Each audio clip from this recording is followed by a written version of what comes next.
नमस्कार, भारत माता की जय, वंदे मातरम। एक बार फिर से आपका स्वागत है, अभिनंदन है, वंदन है आपके अपने इस प्यारे से यूट्यूब चैनल में। साथियों, आज मैं फिर से टॉप 20 क्वेश्चन समान ज्ञान के लेके आया हूँ। आप चेक करेगा कि आपको टॉप 20 में से कितने के सही आंसर आते हैं। लेकिन उसके पहले आज का मोटिवेशनल थॉट्स देख लेते हैं। साथियों, जीत और हार आपकी सोच पर निर्भर करती है।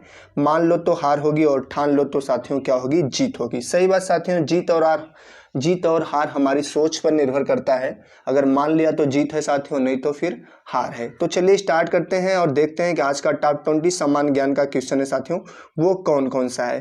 पहला क्वेश्चन है साथियों, प्याज का खाने योग्य भाग है, बताइए। प्याज का खाने योग्य भाग है, क्या है बताइए। अब पत्तियां, तना, पुष्प या जड़ें, बताइए सही आंसर क्या होगा। प्याज का खाने योग्य भाग है, बताइए। पत्तियां, तना, पुष्प, जड़ें। तो इसका राइट आंसर क्या होगा साथियों, बी, तना। जो प्याज का खाने योग्य भाग होता है साथियों, वो क्या होता है, तना होता है। चलिए देखते हैं अगला क्वेश्चन क्या है। ये रहा अगला क्वेश्चन साथियों, वायुमंडलीय हवा का सर्वाधिक बहुल घटक है, बताइए। वायुमंडलीय हवा का सर्वाधिक बाहुल घटक है, बताइए। ऑक्सीजन, हाइड्रोजन, नाइट्रोजन या फिर ओजोन, बताइए सही जवाब क्या होगा इसका। तो इसका सही जवाब क्या होगा बताइए। इसका सही आंसर क्या हो जाएगा साथियों, नाइट्रोजन। वायु में सबसे ज़्यादा नाइट्रोजन पाई जाती है साथियों, कितना है, 78% के राउंड में है। ठीक है साथियों, चलिए देखते हैं अगला क्वेश्चन। ये रहा अगला क्वेश्चन साथियों, क्लोरोफ्लोरोकार्बन को निम्न नाम से भी जाना जाता है। जो CFC होती है साथियों, इसको एक और नाम से जाना जाता है, बताइए उसका क्या नाम है।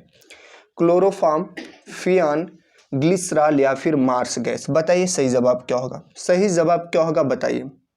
बताइए CFC को अन्य किस नाम से जाना जाता है, बताइए। तो इसका राइट आंसर क्या हो जाएगा साथियों, बी, इसको फियान के नाम से भी जाना जाता है। इसको याद रखिएगा, इंपॉर्टेंट है। CFC का एक और नाम है ये। चलिए बढ़ते हैं अगले क्वेश्चन की तरफ और देखते हैं कि अगला क्वेश्चन क्या है। ये रहा अगला क्वेश्चन साथियों, वायुमंडल में उपस्थित कुल गैसों का कितना प्रतिशत नाइट्रोजन है, बताइए। अभी नाइट्रोजन की बात हुई है साथियों, कुछ अगले पिछले क्वेश्चन में नाइट्रोजन की बात हुई, तो कितना प्रतिशत नाइट्रोजन है, ये इसका राइट आंसर होगा साथियों 78% या 78% नाइट्रोजन है। और ऑक्सीजन कितना है साथियों, ऑक्सीजन आपका हो जाएगा राउंड अप कितना है बताइए। ऑक्सीजन है 21% ऑक्सीजन है। ठीक है साथियों, 21% ऑक्सीजन है। और आर्गन होती है इसकी मात्रा है साथियों 0.93। ठीक है, और एक गैस और कार्बन डाइऑक्साइड साथियों ये हो जाता है 0.03%। ठीक है, चलिए बढ़ते हैं अगले क्वेश्चन की तरफ और देखते हैं कि अगला क्वेश्चन क्या है। और ये रहा अगला क्वेश्चन, डेसिबल इकाई का प्रयोग क्या मापने में होता है, चलिए बताइए। डेसिबल इकाई का प्रयोग क्या मापने में होता है, प्रकाश, ध्वनि, भूकंप या इनमें से कोई नहीं, बताइए सही जवाब क्या होगा, डेसिबल। ठीक है साथियों, डेसिबल इकाई का प्रयोग क्या मापने में होता है बताइए। प्रकाश, ध्वनि, भूकंप या इनमें से कोई नहीं। तो इसका राइट आंसर क्या होगा, बी साथियों, ध्वनि मापी जाती है डेसिबल इकाई में। ठीक है साथियों, क्या मापी जाती है, ध्वनि। चलिए बढ़ते हैं अगले क्वेश्चन की तरफ। और ये रहा अगला क्वेश्चन साथियों, बलात्कार के अभियुक्त को भारतीय दंड संहिता की किस धारा के अंतर्गत अभियोजित किया जाता है, बताइए। जो रेप के आरोपी होते हैं साथियों, उन पे कौन सी धारा लगती है बताइए। 302, 307, 144 या 376, बताइए इसका सही जवाब क्या होगा, बताइए इसका सही जवाब क्या होगा। 302 क्या है साथियों, मर्डर का। 307 है अटेम्प्ट टू मर्डर। 144 ये जो धारा लगती है चुनाव के टाइम लगती है, 4 से अधिक लोग एक जगह पे एकत्र नहीं हो सकते हैं। इसका राइट आंसर होगा डी साथियों, 376 जो होती है ये रेप की धारा है साथियों। अगर रेप कोई करता है तो उसके ऊपर यही धारा लगती है साथियों। चलिए बढ़ते हैं अगले क्वेश्चन की तरफ। ये रहा अगला क्वेश्चन, भारतीय परिप्रेक्ष्य में राग क्या है, बताइए।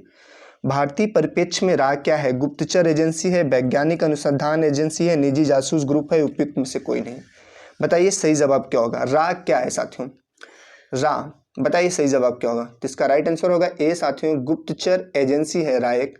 ठीक है, और इसकी स्थापना साथियों 1968 में हुई थी, 1968 में हुई थी। और इसका मुख्यालय न्यू दिल्ली में है। कहाँ पे साथियों, न्यू दिल्ली में इसका मुख्यालय है। और रा का फुल फॉर्म पूछता है साथियों, ठीक है, रिसर्च एंड एनालिसिस विंग। क्या है साथियों, रिसर्च एंड एनालिसिस विंग। ठीक है, चलिए बढ़ते हैं अगले क्वेश्चन की तरफ। ये रहा अगला क्वेश्चन, राज्य के नीति निर्देशक सिद्धांतों को किस देश के संविधान से लिया गया है, बताइए। राज्य के नीति निर्देशक सिद्धांतों को किस देश के संविधान से लिया गया है? अमेरिका, आयरिश, ऑस्ट्रेलियन या फिर ब्रिटिश? बताइए बताइए कहाँ से लिया गया है? आयरलैंड से लिया गया है, कनाडा से लिया गया है, रूस से लिया गया है या जर्मनी से लिया गया है? बताइए इसका सही जवाब क्या होगा? ठीक है, जो नीति निर्देशक सिद्धांत है साथियों, नीति निर्देशक सिद्धांत कहाँ से लिया गया है साथियों? आयरलैंड से लिया गया है। ठीक है, कनाडा से संघात्मक शासन व्यवस्था है साथियों। ठीक है, क्या है? संघात्मक शासन व्यवस्था है। रसिया से मूल कर्तव्य साथियों, मूल कर्तव्य, और जर्मनी से आपात। ठीक है, ये सारे लिए गए साथियों। जो संविधान है वो क्या है? विदेशों से बहुत सारी चीजें ली गई हैं। चलिए बढ़ते हैं अगले क्वेश्चन की तरफ और देखते हैं कि अगला क्वेश्चन क्या है।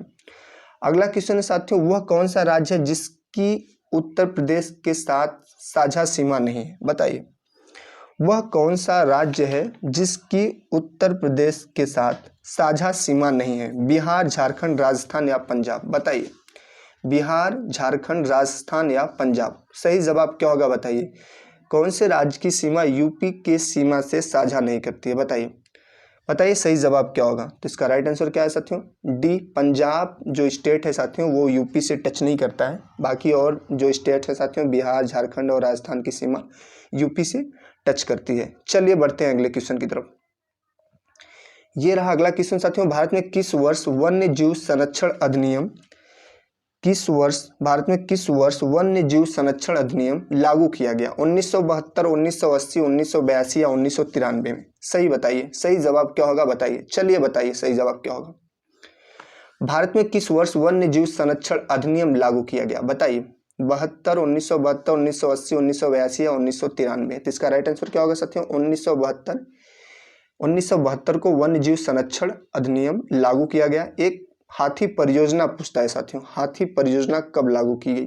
ठीक है साथियों, बताइए हाथी परियोजना इसका साथियों कब लागू किया गया? बताइए इसका राइट आंसर होगा साथियों 1993 में हाथी परियोजना लागू की गई थी साथियों। ठीक है, हाथी बचाओ से या हाथी के संरक्षण के लिए। चलिए बढ़ते हैं अगले क्वेश्चन की तरफ। ये रहा अगला क्वेश्चन साथियों, हिमालय का कौन सा शिखर भारत के अंतर्गत आता है? बताइए हिमालय का कौन सा शिखर भारत के अंतर्गत आता है? बताइए ये जो हिमालय है साथियों इसका कौन सा शिखर भारत के अंतर्गत आता है? बताइए कौन सा शिखर भारत के अंतर्गत आता है? मकालू, धौलगिरी, अन्नापूर्णा या फिर कंचनजंगा? बताइए कौन सा शिखर भारत के अंतर्गत आता है? इसका राइट आंसर होगा साथियों डी, कंचनजंगा। ये शिखर है भारत के अंतर्गत आता है। चलिए बढ़ते हैं अगले क्वेश्चन की तरफ और देखते हैं कि अगला क्वेश्चन क्या है। अगला क्वेश्चन है साथियों, किसने संपत्ति के निष्कासन के सिद्धांत की वकालत की थी? बताइए किसने संपत्ति के निष्कासन के सिद्धांत की वकालत की थी साथियों? इसको ड्रेन ऑफ वेल्थ थ्योरी बोलते हैं। क्या बोलते हैं? Drain of wealth. ठीक है साथियों, ड्रेन ऑफ वेल्थ थ्योरी भी बोलते हैं। किसने की थी साथियों? बताइए आरसी दत्त, दादा भाई नौरोजी, गोपाल कृष्ण गोखले या राजा राम मोहन राय? बताइए संपत्ति का निष्कासन मतलब भारत की जो संपत्ति से साथियों वो विदेश में कैसे निष्कासित होती थी और इंडिया में उसका कुछ यूज नहीं हो पाता था। बहुत सारे सामान होते थे इंडिया के विदेश में चले जाते थे, इंडियंस को नहीं मिलते थे। ये एक सिद्धांत है साथियों और किसने इसकी वकालत की है? बताइए तो इसका राइट आंसर क्या होगा? बताइए इसका राइट आंसर हो जाएगा बी साथियों, दादा भाई नौरोजी ने किया है। और इनकी एक पुस्तक थी साथियों, क्या थी? Poverty and un British rule in India. ठीक है साथियों, पुस्तक का नाम क्या था? Poverty and un British rule in India ये पुस्तक थी और उसी में इन्होंने इसका वर्णन किया है। ठीक है, चलिए बढ़ते हैं अगले क्वेश्चन की तरफ। अगला क्वेश्चन साथियों, भारत में जब पहली रेलगाड़ी सेवा का आरंभ हुआ था तब भारत का गवर्नर जनरल कौन था? बताइए भारत में जब पहली रेलगाड़ी सेवा का आरंभ हुआ था साथियों तब भारत का गवर्नर जनरल कौन था? ठीक है, जो पहली रेलें चली थी साथियों बोरीवली मुंबई से थाने के बीच में जो चली थी साथियों, उस समय भारत का गवर्नर जनरल कौन था? बताइए। ठीक है, बताइए इसका राइट आंसर क्या होगा? पहली जो रेल चली थी साथियों 1853 में। ठीक है, तो उस समय भारत का गवर्नर जनरल कौन था? Warren Hastings, Lord Dalhousie, Lord Curzon या विलियम बेंटिंग? बताइए इसका राइट आंसर क्या होगा? तो इसका राइट आंसर क्या होगा साथियों? लॉर्ड डलहौजी। ठीक है साथियों, लॉर्ड कर्जन जो बंगाल विभाजन था उसके टाइम था साथियों। और विलियम बेंटिंग का क्या योगदान है साथियों? ये जो सती प्रथा के अंत में इन्होंने हेल्प की थी साथियों। चलिए बढ़ते हैं अगले क्वेश्चन की तरफ। और ये रहा अगला क्वेश्चन साथियों, और पूछा है कि महात्मा गांधी के राजनीतिक गुरु कौन थे, बताइए। महात्मा गांधी के राजनीतिक गुरु कौन थे, बताइए। आरसी दत्त, राजा राममोहन राय, गोपाल कृष्ण गोखले या दादा भाई नौरोजी, बताइए इसका राइट आंसर क्या होगा। महात्मा गांधी के राजनीतिक गुरु कौन थे, चलिए बताइए इसका सही जवाब क्या होगा। तो इसका राइट आंसर क्या होगा साथियों, सी गोपाल कृष्ण गोखले, ये महात्मा गांधी के राजनीतिक गुरु थे। चलिए बढ़ते हैं अगले क्वेश्चन की तरफ। ये रहा अगला क्वेश्चन साथियों, तराइन की प्रथम लड़ाई किन के मध्य लड़ी गई। तराइन की प्रथम लड़ाई किसके मध्य लड़ी गई। पृथ्वीराज चौहान और मोहम्मद गोरी, अकबर और हेमू, सिकंदर और चंद्रगुप्त, या इनमें से कोई नहीं, बताइए इसका सही जवाब क्या होगा। तो इसका राइट आंसर क्या होगा साथियों, ए पृथ्वीराज चौहान और मोहम्मद गोरी के बीच में तराइन का प्रथम युद्ध हुआ था, और जिसमें पृथ्वीराज चौहान की जीत हुई थी। चलिए बढ़ते हैं अगले क्वेश्चन की तरफ और देखते हैं कि अगला क्वेश्चन क्या है साथियों। अगला क्वेश्चन है, कौन सा प्राचीन भारतीय ग्रंथ दार्शनिक ग्रंथ माना जाता है, बताइए। दार्शनिक ग्रंथ माना जाता है, कौन सा प्राचीन ग्रंथ भारतीय दार्शनिक ग्रंथ माना जाता है, बताइए। रामायण, महाभारत, उपनिषद या पुराण, बताइए इसका सही जवाब क्या होगा। रामायण, महाभारत, उपनिषद या पुराण, कौन सा प्राचीन भारतीय ग्रंथ दार्शनिक ग्रंथ माना जाता है, बताइए सही जवाब क्या होगा। चलिए बताइए इसका सही जवाब क्या होगा। तो इसका राइट आंसर होगा साथियों सी, उपनिषद को प्राचीन भारतीय ग्रंथ दार्शनिक, उपनिषद जो है साथियों इसको भारतीय ग्रंथ का दार्शनिक ग्रंथ माना जाता है। चलिए बढ़ते हैं अगले क्वेश्चन की तरफ। यह रहा अगला क्वेश्चन साथियों, गौतम बुद्ध को किस स्थान पर वृक्ष के नीचे ज्ञान प्राप्त हुआ था, बताइए। गौतम बुद्ध को किस स्थान पर वृक्ष के नीचे ज्ञान प्राप्त हुआ था, बताइए। पावापुरी, कुशीनगर, बोध गया या फिर राजगिरी, इसका सही जवाब क्या होगा, बताइए। इसका राइट आंसर हो जाएगा साथियों सी, बोध गया में बोध की प्राप्ति हुई थी या ज्ञान की प्राप्ति हुई थी, किसको, गौतम बुद्ध को, ठीक है। और इन्होंने अपना शरीर कहाँ त्यागा था साथियों, बताइए। इन्होंने अपना शरीर त्याग किया था कहाँ पे, पावापुरी में, यहाँ उनकी वहाँ पे मृत्यु हो गई थी। चलिए बढ़ते हैं अगले क्वेश्चन की तरफ। ये रहा अगला क्वेश्चन साथियों, अत्यधिक मद्यपान से मानव शरीर के किस अंग को क्षति पहुंचती है, ठीक है। अत्यधिक शराब पीने से किस अंग को क्षति पहुंचती है, बताइए। यकृत, गुर्दा, फेफड़े या हृदय, बताइए सही जवाब क्या होगा। सही जवाब क्या होगा, बताइए। यकृत, गुर्दा, फेफड़े या हृदय, तो इसका राइट आंसर क्या होगा साथियों, ए, लीवर साथियों। लीवर जो होता है, लीवर में सूजन आ जाती है और लीवर क्षतिग्रस्त हो सकता है, सबसे ज्यादा प्रभावित होने वाला अंग है, ठीक है। चलिए अगले क्वेश्चन की तरफ चलते हैं। ये रहा अगला क्वेश्चन साथियों, मधुमक्खियों का प्रजनन का प्रबंध कहलाता है एपीकल्चर, पीसीकल्चर, सेरिकल्चर या सिल्वीकल्चर, बताइए। मधुमक्खियों का प्रजनन तथा प्रबंध कहलाता है, क्या कहलाता है आपको बताना है। चलिए बताइए इसका राइट आंसर क्या होगा। तो इसका राइट आंसर होगा साथियों एपीकल्चर, ठीक है। मधुमक्खी पालन को क्या बोलते हैं, एपीकल्चर, ठीक है साथियों। और पीसीकल्चर क्या है साथियों, ये मत्स्य, ठीक है, मत्स्य पालन, ठीक है।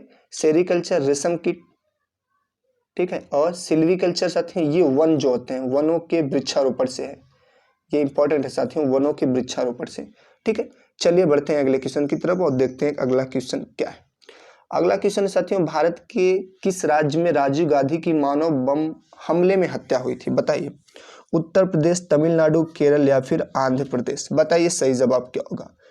भारत के किस राज्य में राजीव गांधी की मानव बम से हत्या हुई थी, बताइए। उत्तर प्रदेश, तमिलनाडु, केरल या फिर आंध्र प्रदेश, तो इसका राइट आंसर क्या होगा साथियों, बी, तमिलनाडु में इनकी हत्या हुई थी मानव बम से साथियों, ठीक है। चलिए तो ये रहा साथियों आज का टॉप 20 क्वेश्चन। आप अपने आप को चेक किए होंगे कि आपको 20 में से कितने के सही जवाब आए होंगे। और वीडियो अच्छा लगा हो साथियों लाइक कर दीजिएगा, शेयर कर दीजिएगा। अगर चैनल पे आप नए हैं तो चैनल को सब्सक्राइब कर लीजिएगा साथियों, और विश्वास बनाइएगा इस चैनल से आपको जरूर हेल्प मिलेगी। अगर आप यूपी पुलिस, यूपीएसआई या प्राथमिक शिक्षक बनना चाहते हैं या आर्मी की जॉब करना चाहते हैं तो आपको जरूर हेल्प मिलेगी इस चैनल के माध्यम से, ठीक है साथियों। चलिए, भारत माता की जय, वंदे मातरम एंड जय हिंद साथियों।